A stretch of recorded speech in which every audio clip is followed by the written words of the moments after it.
జయతల సద్గురు మహారాజుకు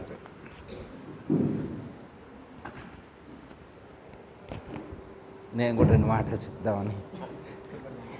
జయతల సద్గురు మహారాజుకు జయ.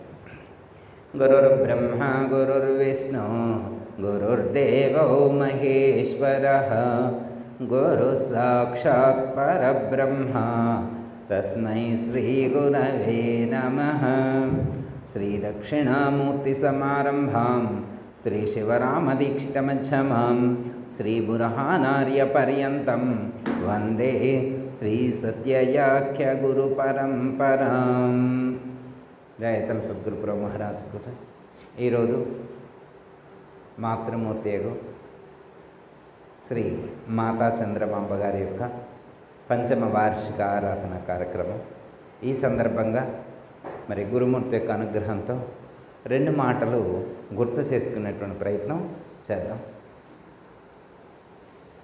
గతంలో కూడా నేను చాలాసార్లు చెప్పి ఉన్నా, అయినా కానీ మళ్ళీ ఒకసారి దాన్నే గుర్తు చేస్తా. మీరు మర్చిపోరు, అయినా కానీ ఒకసారి గుర్తు చేద్దామని నేను అనుకుంటున్నా. ఎవరైనా మర్చిపోతారేమని, మీరు అసలు మర్చిపోరు. ఒక్కసారి ఒక సబ్జెక్టు విన్నారంటే లోపల ఫిక్స్, మర్చిపోరు. నాకు తెలుసు అనమాట, అంత కాంక్రీట్గా ఉంటారు. ఓకే, ఏంటంటే సాక్షి సాధన మీరు వినే ఉంటారు. మనం గత క్లాసుల్లో కూడా దీని గురించి టాపిక్ గురించి చెప్పుకున్నాం. సాక్షి సాధన ఇది మన ఆధ్యాత్మికంలో అత్యంత ప్రధానమైనటువంటిది, హయ్యెస్ట్ సాధన. ఇది హయ్యెస్ట్ సాధన అన్నమాట. అంటే మరి సాక్షి సాధన అంటే ఏంటి అంటే సాక్షిగా ఉండాలి. సాక్షిగా ఉండాలి. ఎట్లా అంటే ఇప్పుడు సపోజు అక్కడ ఫ్యాన్ ఉందనుకోండి, ఇక్కడ తిరుగుతూ ఉంది. ఇక్కడ ఎవరు ఉన్నా తిరుగుద్ది, ఎవరు లేకపోయినా తిరుగుద్ది, దానికి సంబంధం లేదు. ఇక్కడ ఉన్నోళ్ళు మంచి విషయాలు మాట్లాడుకున్నా తిరుగుతూనే ఉంటుంది, చెడు విషయాలు మాట్లాడుకున్నా తిరుగుతూనే ఉంటుంది. అయ్యో వాళ్ళు చెడు విషయాలు మాట్లాడుకుంటున్నారు, నేను తిరగనని నందు. నేను ఆశ్రమంలో ఉండే ఫ్యాన్ కాబట్టి, నేను ఆశ్రమంలో ఉండే ఫ్యాన్ని వాళ్ళు ఇక్కడికి వచ్చి భగవద్గీత చదవట్లేదు, సాంప్రదాయ గ్రంథాలు చదవట్లేదు కాబట్టి నేను తిరగా అనంటదా ఫ్యాను అంటే ఏంటి అర్థం? అది సాక్షిగా ఉంది, దానికి సంబంధం లేదు. సాక్షిగా ఉండే సాధకుడు ఈ ప్రపంచాన్ని సాక్షిగా వీక్షిస్తాడు. డోంట్ టచ్ చేయడు, దేన్ని టచ్ చేయడు. దేన్ని టచ్ చేయకుండా అంటే దీనికి భగవద్గీతలో మనకి చెప్తారు, అసంగ శస్త్రేణ దృఢేన చిత్వ అని చెప్పి 15వ అధ్యాయంలో పరమాత్మ ఒక మాట చెప్పారు. నాన్ అటాచ్మెంట్ అంటే దేన్ని టచ్ చేయకుండా. దేన్ని అంటే దేన్నైనా, దేన్ని కూడా అంటే దేన్నైనా. నువ్వు తప్ప నీ చుట్టూ ఉన్నటువంటి దేన్ని కూడా నువ్వు టచ్ చేయకుండా నీవు నీవై ఉండాలి. నీ స్థితిలో నీవు ఒదిగి ఉండాలి. నీవు తప్ప నీకితరైనటువంటి దేని పట్ల కూడా నీవు అటాచ్మెంట్ పెట్టుకోకుండా, ఆకర్షింపబడకుండా ఉండేటువంటి ఆ విధానం, సాధన ఏదైతే ఉన్నదో దాన్ని సాక్షి సాధన అన్నారు. ఇప్పుడు మనం దీన్ని 4 పాయింట్ ఆఫ్ వ్యూస్లో దీన్ని ఫాలో అవ్వచ్చు. ఒకటి, వినే దాంట్లో సాక్షిగా ఉండాలి, తినే దాంట్లో సాక్షిగా ఉండాలి, చూసే దాంట్లో సాక్షిగా ఉండాలి, స్పర్శలు తీసుకునే దాంట్లో సాక్షిగా ఉండాలి. ఇలా మనం అంటే చూస్తూ ఉన్నామనుకోండి, సాక్షిగా ఉండాలి, అటాచ్మెంట్ పెట్టుకోకూడదు. అర్థమైందా? అయితే అలా మనం ఎంతవరకు జీవించగలుగుతాము అనేటువంటి దానికి ఒక చిన్న ఎగ్జాంపుల్ ద్వారా మీకు ఎక్స్ప్లెయిన్ చేసేటువంటి ప్రయత్నం చేస్తా. మీకు అసలు అర్థమైందిగా టాపిక్ అంటే సాక్షిగా ఉండడం అనేటువంటిది మీకు అర్థమైందిగా. దేన్నైనా మనం చూస్తూ ఉండటం, అటాచ్మెంట్ పెట్టుకోకుండా ఉండాలి. ఒక ధర్మపరుడు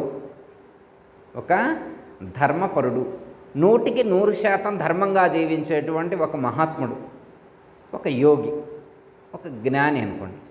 ఆయనకి ప్రశాంతంగా ఉండట్లేదు. ధర్మంగా జీవిస్తున్నాడు కానీ ప్రశాంతత లేదు, హ్యాపీనెస్ లేదు, ఆనందం లేదు. అసలైతే ధర్మాత్ముడే. చిన్న అన్యాయం జరిగినా, చిన్న అధర్మం జరిగినా కానీ ఊరుకోడనమాట, అంత ధర్మాత్ముడు. కానీ పీస్ఫుల్ మైండ్ కాదు, మనసు ప్రశాంతంగా లేదు. ఏం చేయాలి అని అన్వేషణ చేస్తూ ఉన్నటువంటి సందర్భంలో ఒక గురువు గారు చెప్పారు, నాయన పలానా చోట ఒక మహాత్ముడు ఉన్నాడు, ఒక గురువు గారు ఉన్నారు, అక్కడికి వెళ్ళి నీవు వారు చెప్పినటువంటి గైడ్లైన్స్ నువ్వు ఫాలో అయినట్లయితే నీకు ఆనందం కలుగుతుంది, నీకు ఆనందం కలుగుతుంది అని చెప్పారు. అయితే నాకు కావాల్సిందే అది, నేను అక్కడికి వెళ్ళి నేను ఆనందాన్ని పొందుతా అన్నారు. అంటే ప్రశాంతంగా ఉంటే ఆనందం కలుగుతుంది అనేటువంటి కాన్సెప్ట్ తోటి ఆ గురువుగారి దగ్గరికి వెళ్ళారు. ఇప్పుడు మనందరం ఆశ్రమం గాడికి ఆనందం కోసం వచ్చామా, ఇంక దేనికన్నా వచ్చామా? ఆశ్రమం కాడికి వెళ్తే కాస్త అయినా ప్రశాంతత కలుగుతుంది, కాస్త అయినా ఆనందం కలిగిద్దనే కదా వచ్చింది. మనం అందే వచ్చినా వామ్ము ఆశ్రమం కాడికి పోతే ఒకటే ఏడుపు నాయన అని అంటామా? వామ్ము వచ్చిన తర్వాత గంట సేపు ఆడవలసి వచ్చిందని అంటామా? అనం కదా. ఎందుకని? దుఃఖం దూరం అవుతుంది, ఇక్కడికి వస్తే దుఃఖం దూరం అవుతుంది. ఓకే, ఈయన కూడా అదే కాన్సెప్ట్ తోటి ఆశ్రమం కాడికి వెళ్ళిండు, ఆ గురువు గారి దగ్గరికి వెళ్ళిండు. ఉన్నది ఉన్నట్టు చెప్పిండు, స్వామి నేనైతే మంచి పనులు చాలా చేశా, ధర్మంగా జీవించా, అధర్మాన్ని ఎదుర్కొంటా, కాకపోతే ఈ మంచి పనులు చేస్తున్నా కానీ హ్యాపీనెస్ లేదు, నాకు ఆనందంగా నేను జీవించలేకపోతున్నా, ప్రశాంతత లేదు. దానికి ఒక మహాత్ముడిని అడిగితే మీ దగ్గరకు పంపించారు, మీరు నాకు ఆ హ్యాపీనెస్ ఇవ్వాలి, ఆనందాన్ని ఇవ్వాలి అన్నాడు. దాందే ఉంది, నా దగ్గరకు వచ్చిన వాళ్ళు ఎవరైనా కానీ ఆనందంతో వెళ్తారు. వచ్చిన వాళ్ళు ఎలా వెళ్తారు? ఆనందంతో వెళ్తారు. వచ్చిన వాళ్ళు అందరూ వెళ్తారంటే అందరూ వెళ్తారు. ఎప్పుడంటే నేను చెప్పినట్టు ఫాలో అయిన వాళ్ళందరూ ఆనందంగా వెళ్ళారు. పాయింట్ నోట్ చేసుకోవాలి. ఏమన్నారు? నేను చెప్పినట్టు ఫాలో అయ్యేటువంటి వాళ్ళందరూ ఆనందాన్ని పొందుతారండి. ఓకే గురువుగారు, నేను కూడా మీరు చెప్పినట్టు తూచా తప్పకుండా ఫాలో అవుతాను. ఆజ్ఞకు మీరా లేదు కనుగొనుడి, ఏ రీతి వినుమంటే ఆ రీతి వినియేదా, మీరానతివ్వండి తోరామో ఈ బోధ లెస్సాగా వినుడి. ఈ కాన్సెప్ట్తో వచ్చిందనమాట. గురువుగారి కాన్సెప్ట్ ఏంటి? చెంచల బుద్ధి మానుంటివేని, నువ్వు చెంచల బుద్ధిని మానుకొని ఉండాలి అన్నారు. ఓకే అన్నాడు. నువ్వు ఏ రీతిగా చెప్తే ఆ రీతిగా వింటా, ఆజ్ఞను మీరను అన్నాడు. ఓకే, శిష్యుడికి గురువుగారికి కమిట్మెంట్ కుదిరింది, కమిట్మెంట్ మంచిగా కుదిరింది. సరే అన్నాడు. మరి ఏం చేయాలంటారు అన్నాడు. గురువుగారు ఏం చేయాలంటే నువ్వు సాక్షిగా ఉండాలి, నువ్వు ఈ రోజు నుంచి సాక్షిగా ఉండాలి. నా విషయంలో కానీ ఈ ఆశ్రమంలో సేవ చేసేటువంటి భక్తులు ఎవరైతే ఉన్నారో వాళ్ళందరితో కానీ నువ్వు ఇన్వాల్వ్ అయ్యి జీవిస్తూ ఉండాలి, వాళ్ళందరితో కలిసిమెలిసి జీవించాలి. సపోజ్ అక్కడ అన్నదానం జరుగుతుందనుకో, వాళ్ళతో పాటు నువ్వు కూడా వెళ్ళాలి. ఏ సేవ జరుగుతున్నా కానీ అందరితో నువ్వు కలిసిమెలిసి తిరుగుతూ ఉండాలి. అందరి ఫీలింగ్స్ నువ్వు గుర్తించాలి, కానీ దేన్ని నువ్వు లోపలికి తీసుకోవద్దు. అన్నిట్లో పార్టిసిపేట్ చేయి, కానీ నువ్వు దేన్ని లోపలికి తీసుకోకూడదు, సాక్షిగా ఉండాలి అన్నాడు. డన్, అది నాకు చాలా ఈజీ అన్నాడు. సాక్షిగా ఉండడం నాకు చాలా ఈజీ అన్నాడు. ఓకే, అంటే ట్రైనింగ్ ఇస్తారనమాట అక్కడ, సాక్షి సాధన కోసం ఆశ్రమంలో ట్రైనింగ్ ఇస్తారు. ఓకే అంటాడు. ఫస్ట్ రోజు సరే ఒక గురువుగారు ఒక ఆయన పిలిచి, నాయన ఈ సాయంత్రం ఇవాళ నైవేద్యం స్వామికి మనం పులిహార చేద్దాం, వెళ్ళి ఒక 100 నిమ్మకాయలు తీస్తారు ఆపోను ఒక శిష్యుడిని చెప్పిండు. ఓకే గురువుగారు వెళ్ళొస్తాడు. కొన్ని డబ్బులు ఇచ్చారు. ఆయనతో పాటు నిమ్మకాయలకి ఇతన్ని కూడా పంపించారు. ఈ కొత్త సాక్షి సాధన కూడా నిమ్మకాయలో పంపించారు. వెళ్ళాడు. వెళ్ళిన తర్వాత ఒక్కో నిమ్మకాయ 2 రూపాయల లెక్క కొనడు. ఎంత కొనడు? 2 రూపాయలు. 100 నిమ్మకాయలు ఎంత అవుతాయి? 200 అవుతాయి. వచ్చిన తర్వాత ఇద్దరు కలిసే వచ్చారు. నిమ్మకాయల సంచి కిచెన్లో పెట్టి వచ్చిన తర్వాత గురువుగారికి ఈయన ఏమనంటే, గురువుగారు నిమ్మకాయలు 400 అయినాయి అన్నాడు. ఎంత అయినాయి అన్నాడు? 400 అయినాయి అన్నాడు.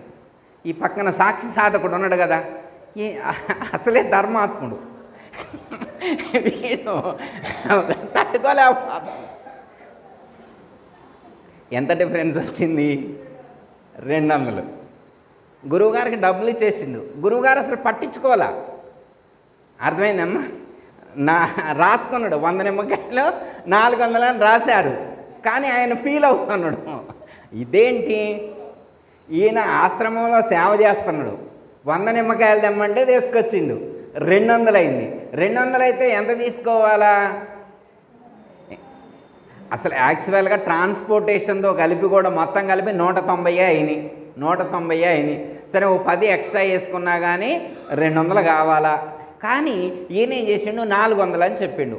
ఇతనికి డైజెస్ట్ అవ్వట్లేదు. ఇది ఓకే, ఇది ఎట్లా అయిపోయింది. గురువుగారు చెప్పారు. గురువుగారు ఏమైనా చెప్తారా అన్నాడు. ఏమి లేదు నాయన, ఏది జరిగినా నువ్వు సాక్షిగా చూస్తూ ఉండు, డోంట్ టచ్, నువ్వు దేన్ని మనసులోకి తీసుకోవద్దని చెప్పారు. ఓకే, ఇది అయిపోయింది. నెక్స్ట్ డే ఇంకొక బోధకుడు, ఆశ్రమం తరపున బోధ చేసేటువంటి బోధకుడిని వేరే ఒక భక్తులకు ఇంటికి వెళ్ళి పరామర్శించరమ్మని చెప్పాడు గురువుగారు. ఈయన అక్కడికి వెళ్ళాడు, పరామర్శించడానికి వెళ్ళాడు. ఈయన పంపించారు పక్కన, నేర్చుకోవాలి కదా, పరామర్శించడానికి వెళ్ళాడు. వెళ్తే అక్కడికి వెళ్ళిన తర్వాత గురువుగారు గురించి నెగిటివ్గా చెప్పాడు. ఈ వెళ్ళిన ఆయన బోధకుడు గురువుగారిని గురించి ఏం చెప్పిండు, నెగిటివ్గా చెప్పిండు. మా గురువుగారికి డబ్బు పిచ్చి, మా గురువుగారికి ఈగో ప్రాబ్లం, మా గురువుగారికి పక్క వాళ్ళు ఎదుగుతుంటే తట్టుకోలేడు, ఓర్చుకోలేడు అని ఇలాంటి గురువుగారి గురించి చెప్తున్నాడు. పరామర్శించడం అయిపోయింది, గురువుగారి గురించి మాటల్లో మాట వచ్చి ఇవన్నీ చెప్తున్నాడు.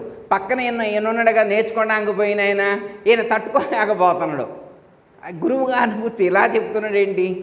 గురువుగారు మంచోడు కదా, అసలు ఈగో లేదు కదా, ఎంత త్యాగమూర్తో త్యాగసనుడు కదా, అలాంటి గురువుగారిని గురించి నెగటివ్ చెప్తున్నాడు ఏంటి అని చెప్పి ఈయనకు బాధ కలుగుతుందన్నమాట, తట్టుకోలేకపోతున్నాడు. ఓకే, మళ్ళా గురువుగారి దగ్గరకు వచ్చారు. ఏం జరిగింది నాయన, మీ ఆజ్ఞ ప్రకారం వెళ్ళొచ్చామన్నాడు. ఈయన పక్కన నాయన వెళ్ళొచ్చావన్నాడు. ఓకే అన్నాడు. గురువుగారు ఒకటే చెప్పారు, ఏం జరిగినా, నువ్వు ఏం చూసినా, ఏది చూసినా, ఏది విన్నా, ఏది తిన్నా లోపలికి తీసుకోమాకు, దాన్ని నువ్వు లోపలికి తీసుకోమాకు, నువ్వు సాక్షిగా ఉండు. లైట్ ఎలా ఉందో, కుర్చీ ఎలా ఉందో, ఫ్యాన్ ఎలా ఉందో, చైర్ ఎలా ఉందో అలా సాక్షిగా ఉండు, దేన్ని తీసుకోమాకు. ఇప్పుడు సపోజ్ మనం ఇక్కడ ఏమన్నా తిట్టామనుకోండి, లైట్ తీసుకుంటుందా? ఇప్పుడు గురువుగారిని గురించి ఆయన తిట్టాడు, ఆ లైట్ తీసుకుందా? వీళ్ళు కూర్చున్న కుర్చీ తీసుకుందా? వాటర్ తాగినటువంటి గ్లాస్ ఏమన్నా తీసుకుందా రిసీవింగు? లేదు. మరి నువ్వెందుకు తీసుకుంటావు? వాటిలాగా సాక్షిగా ఉండాలి నువ్వు అన్నాడు. సరే గురువుగారు అన్నాడు సాక్షిగా. ఏం చెప్పట్లా గురువుగారికి ఏమీ చెప్పట్లేదనమాట. కాకపోతే లోపల మదన పడుతూ ఉన్నాడు, ఏం చేయాలో తెలియట్లేదు, తట్టుకోలేకపోతున్నాడు అనమాట. గురువుగారు గురించి ఇంత చెడుగా మాట్లాడుతున్నాడేంటి? గురువుగారే వదిలేశాడు, మరి ఈయనకెందుకు, శిష్యుడికి ఎందుకు పట్టుకుంది? గురువుగారు వదిలేశాడు కాబట్టి ఆనందంగా ఉన్నాడు, శిష్యుడు వదిలేయలేదు, పట్టుకున్నాడు కాబట్టి టెన్షన్ పడుతూ ఉన్నాడు.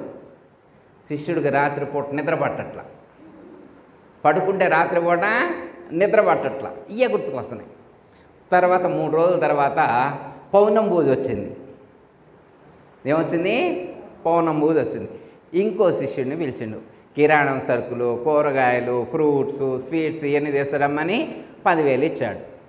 ఈ సాక్షి సాధకుండా కూడా పంపించాడు ఆయనమటి. ఇక కూరగాయలు, కిరాణంలో, స్వీట్స్లో, ఫ్రూట్స్లో అన్నిట్లో కూడా ఎక్స్ట్రా బిల్ వేశాడు. వాళ్ళకి తక్కువ డబ్బులు ఇచ్చి ఎక్కువ బిల్లు వేయించుకొని తీసుకొని వచ్చాడు, గురువుగారికి ఇచ్చాడు. ఈయన తట్టుకోలేకపోతున్నాడు. అదేంటి, నేను ధర్మాత్ముడిని, ఆశ్రమంలో ఇంకా ఎక్కువ ధర్మం ఉంటుందని ఇక్కడికి వచ్చా నేను, నాకు అక్కడ ఆనందం లేదని చెప్పి ఆనందాన్ని పొందాలని, ప్రశాంతతను పొందాలని నేను ఇక్కడికి వచ్చా. కానీ ఇక్కడ నాకు ఆనందం కలగట్లా, టెన్షన్ పడుతుంది, నిద్ర కూడా పట్టట్లా. ఈ శిష్యులు ఏంటి ఎట్లున్నారు, అసలు ఆ గురువేంటి, ఈ శిష్యులేంటి, ఎలా మార్చాలి ఈ సమాజాన్ని? 10,000 కూరగాయలైనా 2,000 ఎక్స్ట్రా వేసిండు.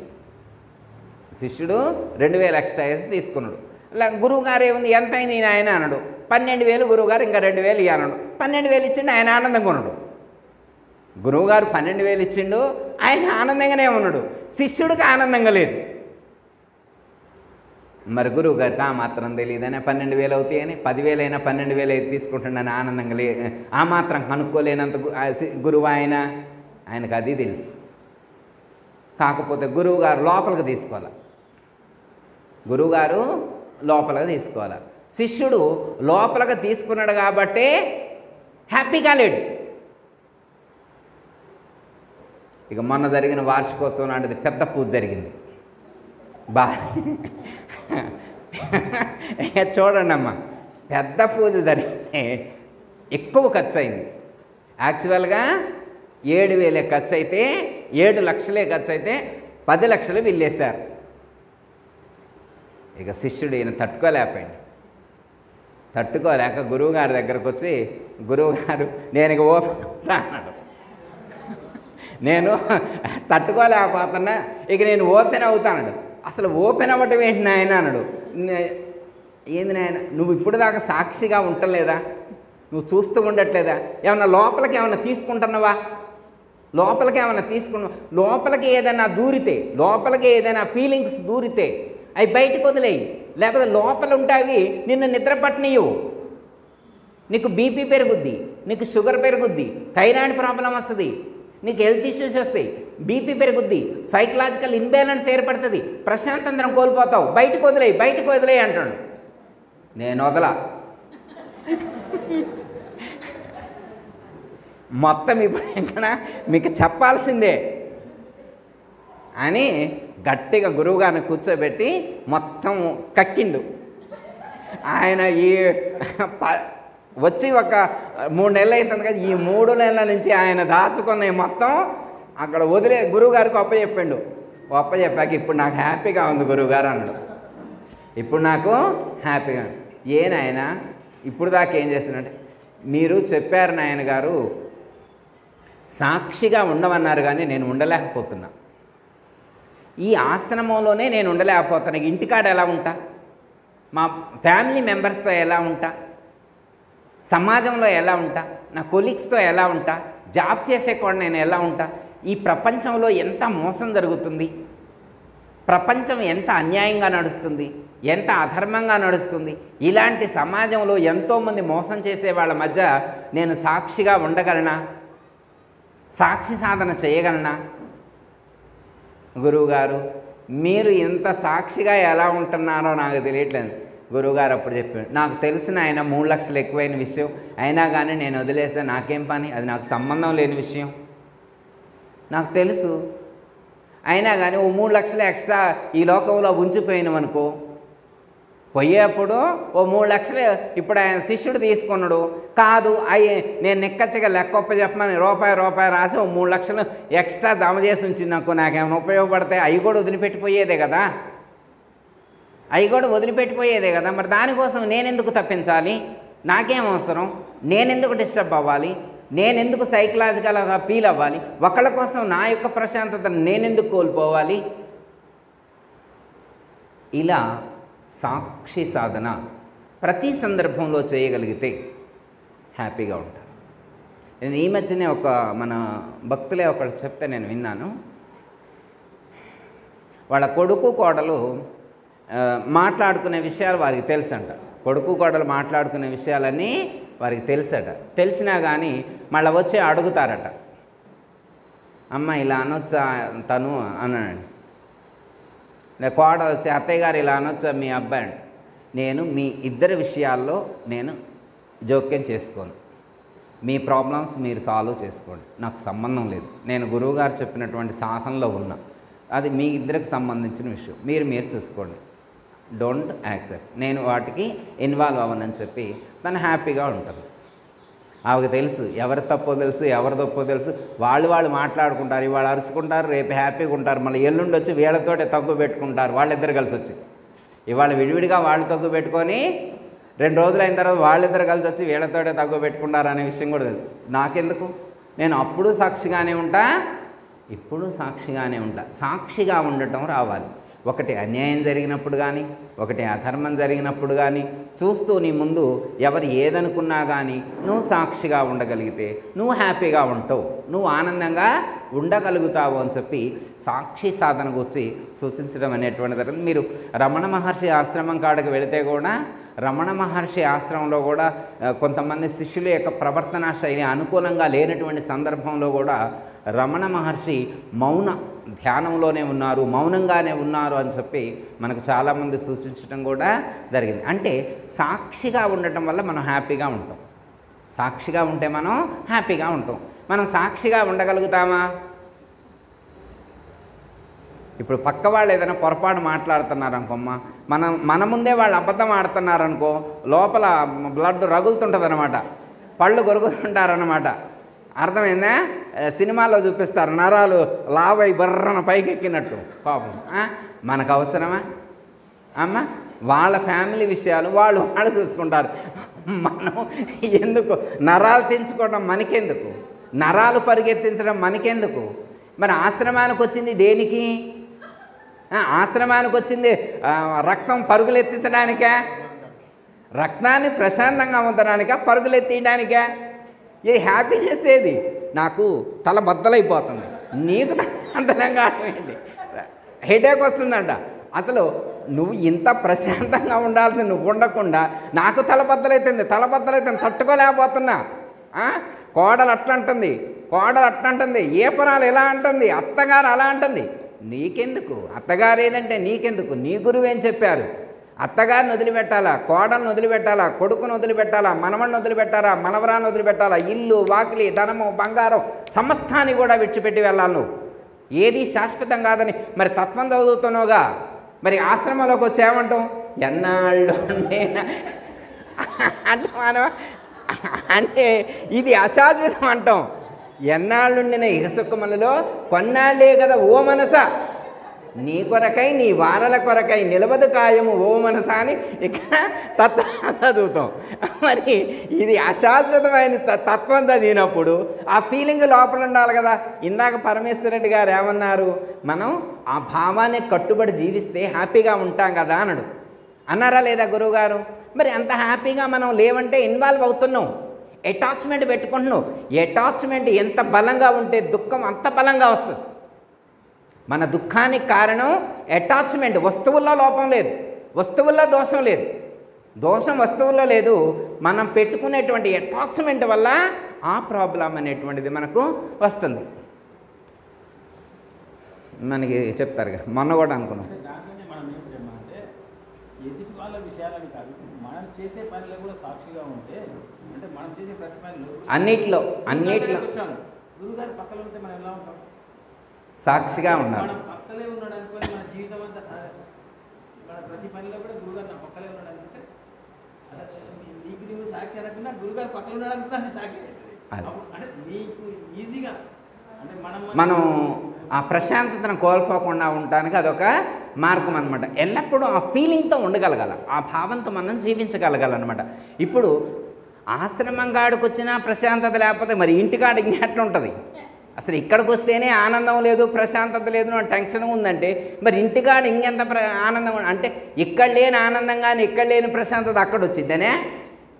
ఇక్కడ ఇంతమంది భక్తులు, ఇంతమంది గురువులు, ఇంత అనుభవం ఉన్నటువంటి వాళ్ళు, వాళ్ళ వైబ్రేషన్స్ అన్నీ ఇక్కడ ఫామ్ అయి ఉంటే ఆ వైబ్రేషన్స్ నీకు తాకుతూ ఉంటే అయినా నీకు ఆనందం కలగకుండా టెన్షన్గా ఉంది, ఇంత హెడేక్ వస్తుంది అని కిందికి పోయి టీ తాగొస్తా అని అంటున్నామంటే ఏంటి అర్థం? ఒకటి, గురువు చెప్పింది చెప్పినట్లుగా ఆచరించాలి. రెండు, సాక్షిగా ఉండటం నేర్చుకోవాలి. ఎవరైతే సాక్షిగా ఉంటారో జరుగుతున్న ప్రతి ఒక్క విషయానికి, ప్రతి ఒక్క అంశానికి మనం సాక్షిగా ఉండగలిగితే దుఃఖం అనేటువంటిది ఉండదు అని చెప్పడం అనేటువంటిది జరిగింది. చిన్న ఎగ్జాంపుల్ ఒకటి చెప్పి కంక్లూడ్ చేస్తా. ఈ లోపల ఎవరైనా చెయ్యెత్తితే ఎమ్మటే కూడా ఆపుతా, అందులో ఏమాత్రం సందేహం లేదు. ఇక చాలు అని మీరు చెయ్యెత్తినా ఆపుతా. ఓకే, అట్లా. ఒక ఆవిడ ఇంట్లో ఫ్యామిలీ ప్రాబ్లమ్స్, అత్తగారు భర్త ఉంటారు కదా, ఇంకా ఫ్యామిలీ మెంబర్స్. ప్రెజరు ఎక్కువైంది, తట్టుకోలేకపోయింది. ఇంకా పుట్టింటికి వెళ్దామంటే తల్లిదండ్రులు లేరు, బ్రదర్స్ ఉన్నారు. ఇక వాళ్ళ ఇంటికి రానిరు, బ్రదర్స్ ఇంటికి రానిరు. ఉన్నంతకాలం అత్తగారింట్లోనే ఉండాలా. ఎట్లన్నా వెళ్ళి 4 రోజులు ఉండొద్దామనేటువంటి ఛాన్స్ కూడా లేదు. ఇక అక్కడే ఉండాలి, ఉంటే ఆడుండాలా, లేకపోతే ఇంతే సంగతులు. అలాంటి టైంలో తనకు ఒకటే ఫీలింగ్ అనిపించింది, ఎందుకు ఈ జీవితం అనుకుంది. సూసైడ్ చేసుకుందాం అనుకుంది. సూసైడ్ చేసుకుందాం అనుకొని రైల్వే ట్రాక్ కాడికి పోయింది. ఎక్కడికి వెళ్ళింది? ఏది బెస్ట్ అంటారు?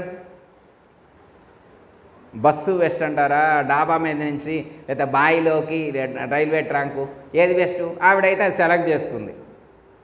ఆవిడకి తోచింది అది సెలెక్ట్ చేసుకుంది. ఇక సరే వస్తా వచ్చేప్పుడు కాస్త ముహూర్తం కూడా చూసుకొని వచ్చింది. పోయేప్పుడు కూడా మరి మంచి టైంలో పోతే బాగా, ఎప్పుడు పడితే అప్పుడు పోతే మళ్ళీ ఏ జన్మ వచ్చిద్దో ఏంటో మరి అంటారు కదా, ద్వాదశి గడియలని ఏకాశి గడియలని చెప్తారు కదా, పలానా గడియలు అయితే మంచిదని అనుకుంటారు కదా. ఆ గడియలు చూసుకొని వెళ్ళింది. ఆ ట్రాక్ దగ్గర కూర్చుంది. ఎవరో చెప్పారు 12:30కి ట్రైన్ వచ్చిందని చెప్పారు. మంచి అది సూపర్ ఫాస్ట్, అదైతే ఎమ్మటే వితిన్ సెకండ్స్, ఫ్రాక్షన్ ఆఫ్ సెకండ్స్లోనే గుట్టుకు అనొచ్చు, బాగుంటుందని చెప్పారు.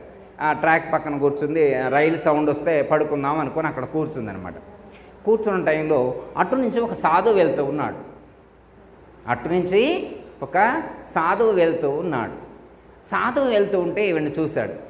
చూసి ఏదో ఈవిడు ఒంటరిగా ఇక్కడ కూర్చుంది ఏంటి, ఏదో సరే వెళ్ళి మాట్లాడదామని చెప్పి సాధువు అక్కడికి వెళ్ళాడు. వెళ్ళి ఏంటమ్మా ఇక్కడ కూర్చున్నాం అన్నాడు. మీకెందుకు, నేను చెప్పను అన్నది. నేను ఎందుకు కూర్చున్నాను నీకు చెప్పను అన్నది. ఓ ఇది ఎదురు మత్తంగా ఉంది అని చెప్పి సరే కాసేపు నిల్చొని, కాదు తల్లి నాకేమైనా చేతనైతే నేను హెల్ప్ నువ్వేమైనా ఆర్చేవాడివా తీర్చేవాడివా అని. ఇప్పుడు మనకి ఏమైనా అప్పైనాయి అనుకో బాధపడతాడు. మనకి ఎవరైనా ఫోన్ చేసి ఏందమ్మా ఎట్ట మాట్లాడు, నువ్వు ఆర్చేవాడివా తీర్చేవాడివా అంటమా అనమా అంటారమ్మా. అలాగే ఆయన కూడా అంటే ఆవిడ అన్నది, నువ్వు ఆర్చేవాడివా తీర్చేవాడివా నీకెందుకు చెప్పను. కాదులే అమ్మా నాకు ఏమైనా చేతనైతే హెల్ప్ చేస్తా అన్నాడు. ఇప్పుడు ఈ రెడ్డి గారు అన్నారే ఎవరికైనా హెల్త్ ఇష్యూస్ ఉంటే నేను హోమ్ పట్మాయం చేస్తా అన్నారే, ఆ టైపే ఆయన కూడా హెల్ప్ చేస్తారు. సరే ఈయన ఏదో మంచిగా కనపడుతున్నాడు అని చెప్పి సరే 2 మాటలు చెప్తా అన్నాను. సరే చెప్పమ్మా అన్నాను. అంటే ఇట్లా హిస్టరీ మొత్తం చెప్పింది, అత్తగారు భర్త ఫ్యామిలీ డిస్టర్బెన్స్ అంతా చెప్పింది. ఇక లాస్ట్ ఛాన్స్ నాకు ఇది ఒకటే ఉంది, సూసైడ్ అన్నది. ఓకే చాలా మంచి తల్లి అన్నాడు. అయితే నా దగ్గర ఒక సూత్రం ఉంది, నువ్వు అది పాటించు చూడు కొన్ని రోజులు, తర్వాత నేను చెప్పిన సూత్రం పాటించిన తర్వాత కూడా నువ్వు సూసైడ్ చేసుకోవాలనుకుంటే ఓకే అని చెప్పి ఆయన చెప్పాడు. సరే ఓకే అన్నాడు. ఏంటి ఆయన చెప్పినటువంటి సూత్రం ఏంటంటే, ఇప్పుడు 12:30 అయింది కదా, ట్రైన్ వస్తుంది కదా, నువ్వు చనిపోవాలి కదా, చనిపోయాని నువ్వు అనుకో, చనిపోమా ఉత్తనే చనిపోయా అని చెప్పి నన్ను అనుకో. ఓకే అనుకుంటాను. ఇంటికి కూడా నువ్వు చనిపోయానని వెళ్ళు. ఇప్పుడు నువ్వు చనిపోయినావు అనుకో, మీ అత్తగారు తిట్టేది నీకు వినపడిద్దా? నువ్వు చనిపోయినావు అనుకో, మీ ఆడబిడ్డ తిట్టేది నీకు వినపడిద్దా? నువ్వు చనిపోయినావు అనుకో, మీ తోటికోడలు తిట్టేది నేను వినపడిద్దా? వినపడదు కదా. ఓకే ఇప్పుడు నువ్వు ఇంటికి వెళ్ళిన తర్వాత కూడా వాళ్ళు తిట్టారనుకో, నువ్వు చచ్చిపోయావు కాబట్టి నీకు వినపట్టలేదు. నువ్వు బ్రతుకుంటే వినపడతాయి. ఇప్పుడు నువ్వు చనిపోయినావు కదా, చనిపోతే వినపడతాయా? వినపడవు కదా. ఇప్పుడు ఆమె చనిపోయిందా బ్రతుకుందా?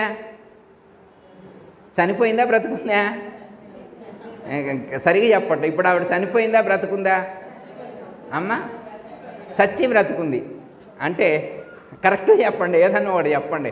చచ్చిందంటే చచ్చిందనండి, బ్రతికుందంటే చచ్చి బతికింది బతికి చచ్చింది ఎట్లా అనొద్దు, ఏదన్నా ఒకటి చెప్పండి.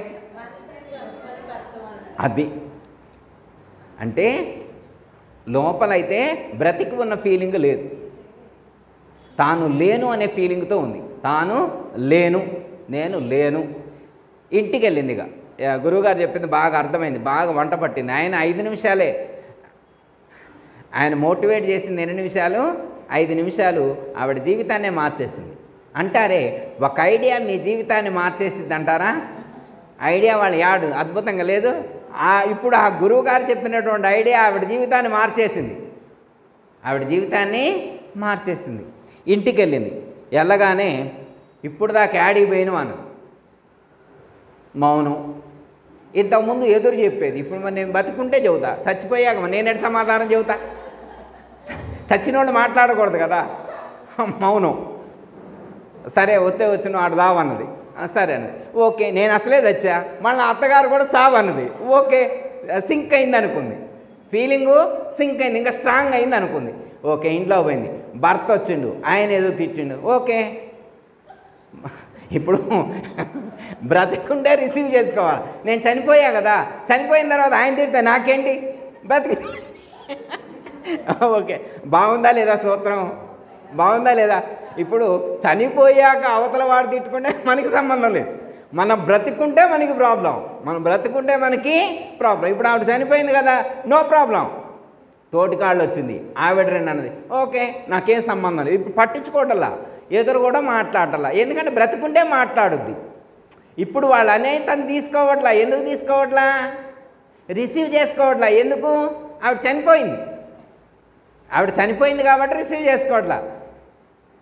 అత్తగారన్నా, తోటికోళ్ళు అన్న, ఆడబిడ్డ అన్న, భర్త అన్న, ఎవరన్నా, ఏదన్నా, ఎదురింటోడు, ఉపపక్కడు, ఏదన్నా, మంచి అన్నా లేదు, చెడు అన్నా లేదు. ఎదురు మాట్లాడటల్లా ఈవిడ ఎదురు మాట్లాడట్ల. ఎప్పుడైతే ఈవిడ ఎదురు మాట్లాడకుండా మౌనం వహించిందో, ఇప్పుడు సాక్షి సాధన అంటే అదే. సాక్షి సాధన అంటే ఏది, ఇదే. ఆవిడ రిసీవ్ చేసుకోవట్లా, సాక్షిగా ఉన్నది, సాక్షిగా ఉన్నది. ఇలా కొన్ని నెలలు గడిచిన తర్వాత అత్తగారిలో మార్పు వచ్చింది. ఇదేంటి, ఇంతకుముందు ఎదురు మాట్లాడేది, కొట్టడానికి వచ్చేది, తిట్టేది, మా కోడలు ఇప్పుడు ఇలా మారిపోయిందని చెప్పి అత్తగారు మారిపోయింది, ఆడబిడ్డ మారిపోయింది, తోటి కోడలు మారిపోయింది, భర్త మారిపోయిండు, ఇళ్ళ పక్కన వాళ్ళందరూ మారిపోయారు. ఇప్పుడు ఏమైనా దేవతలాగా చూస్తున్నారు. ఇప్పుడు వచ్చిన వాళ్ళందరితోటి మా కోడలు దేవత అంటున్నారు, మా కోడలు దేవత అంటున్నారు, మా భార్య దేవత అంటున్నారు, మా వదిన దేవత అంటున్నారు. వై, ఎందుకు? ఆవిడ సాక్షిగా ఉంది, ఆవిడ చనిపోయి బ్రతుకుతుంది, ఆవిడ చనిపోయి. ఆవిడ ఇప్పుడుందా, లేదు, బయటికి ఉన్నట్లు కనిపిస్తుంది, భౌతికంగా బయటికి ఉన్నట్లు కనిపిస్తుంది, లోపల ఆవిడ లేదు, లోపల ఆవిడ లేదు. అవునా? ఓకే, ఇది బాగుంది. అంటే ఆవిడకి ఆ సాధువు గట్టి బోధ చేసిండా లేదా? అబ్బా, మనకి కూడా గురువు గారు కనుక ఇట్లా గట్టి బోధ చేసినట్టయితే మనం కూడా ఎప్పుడో మారిపోయేవాడు.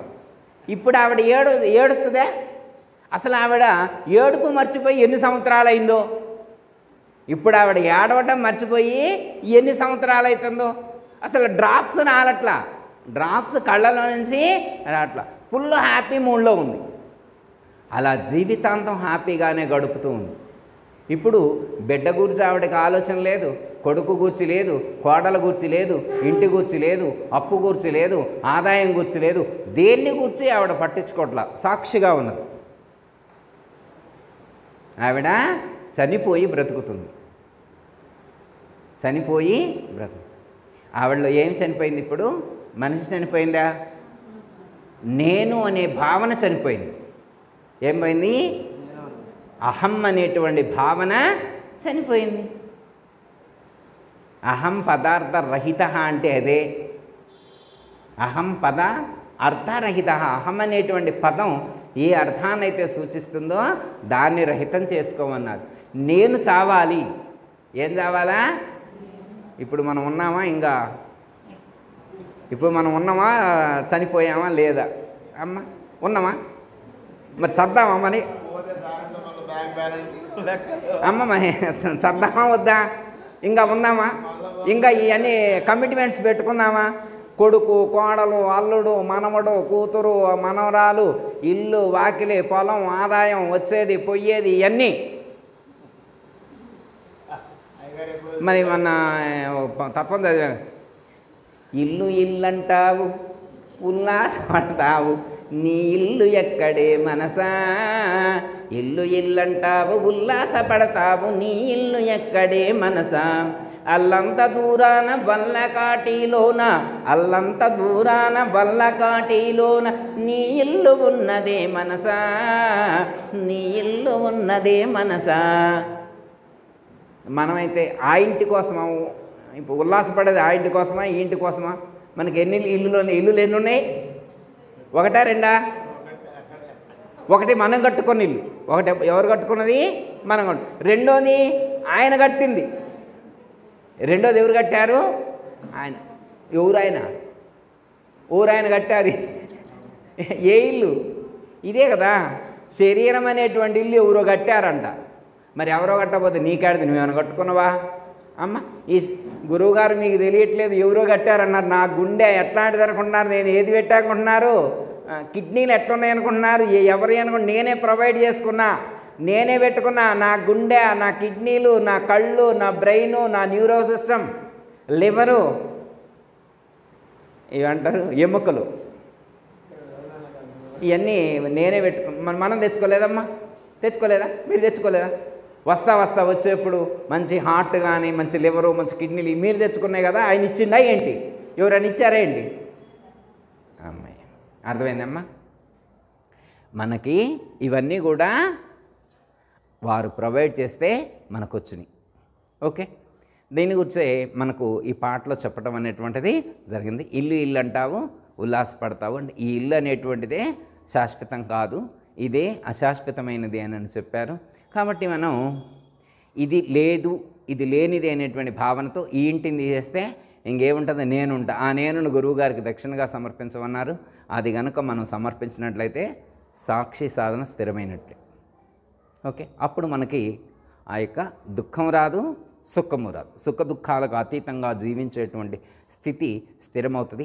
అలాంటి స్థితి మనం పొంది ఉన్నాము. ఒకవేళ ఎవరైనా పొంది లేకపోతే, ఏమైనా బ్యాలెన్సింగ్ ఉంటే వాటిని సరి చేసుకొని ఆ స్థితిని పొందేటువంటి ప్రయత్నం చేద్దాం. దయతల సద్గురు ప్రభు మహారాజుకు అందరికీ జయ గురు. మరిన్ని ఆధ్యాత్మిక రహస్యాల కోసం అచల బోధ, ఆత్మబోధ, భగవద్గీత, అలాగే పండుగల్లో దాగిన అర్థాలు, అంతరార్థాల కోసం మరియు యోగము, ధ్యానము మొదలైన అనేక ఆధ్యాత్మిక తెలుగు ప్రవచనాల కోసం క్రింద ఉన్నటువంటి రెడ్ కలర్ సబ్స్క్రైబ్ బటన్ను క్లిక్ చేయండి. అలాగే ప్రక్కనే ఉన్నటువంటి గంట సింబల్ను నొక్కండి. అలాగే ఈ వీడియో మీకు నచ్చినట్లయితే లైక్ చేయండి మరియు షేర్ చేయండి. జై గురు.